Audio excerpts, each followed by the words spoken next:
थियो नि सिंगल हुँदाखेरि त त्यो त्यहाँ पोलन खस्नको लागि त त्यो धेरै एकदम एबन्डन्ट चाहिँ पोलन नहुने भने त त्यहाँ त पुग्दैन नि त। अनि कहिलेकाहीँ के हुन्छ भने त्यहाँ पोलन खसे पनि त्यहाँ चाहिँ कम्बिनेसन नमिल्न सक्छ। त हाम्रो बिहा गरेको पनि गाउँघरमा देखायो नि 15-20 वर्ष भइसक्यो बाबामा त तयार गर्दै थियौँ नि तर बच्चा हुन्न अनि यहाँ पनि त्यहाँ इन्फर्टिलिटी हुनसक्छ।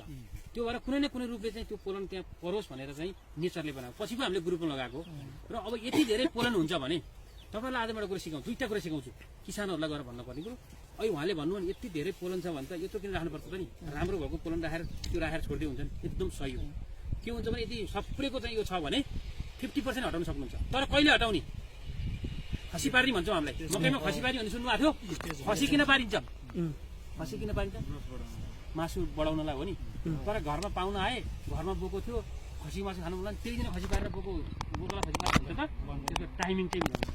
त्यो भएर कहिले गर्ने त खसी पार्ने भनेको नि यो ननिस्किँदा यो हुन्छ नि, यो नफुल्दै ठक्क निस्किने बेला हुन्छ नि, यसलाई तानिँदाखेरि फुत्या हुन्छ। तर यो फ्ल्याग लिप निस्कन हुँदैन। यो फोटोसिन्थेसिसमा सबभन्दा बढी महत्त्वपूर्ण यो हुन्छ। यो निस्किन्छ नभए काट्दैन हुन्छ, यो काट्दिने 50% भनेको फेरि लगातार 50% निकाल्न पाइएन। यो काट्नुहोस्, यो राख्नुहोस्, त्यो काट्नुहोस्, त्यो खानु, यो एकदम प्रोटिन हुन्छ यसमा। त्यो लगाएर गाईले कुरा पाएर मजाले दुध पनि आउने भयो, एउटा त्यो भयो। अब के हुन्छ हामीले गाई गाउँघरमा पालेको एकदम सिम्पल, मैले लाज मान्दिनँ। सिम्पल के हो त भन्दा हामीले बिहारेर राखेका बोका हुन्छ नि, त्यो जुन राखेका त्यसलाई बढी खुवाउँछौँ नि हामीले। किन त भन्दा हामीलाई बढी प्रोटिन चाहिन्छ भनेपछि यो भाले भाग बन्न प्रोटिन बढी चाहिन्छ। त्यो प्रोटिन अब के हुने भयो?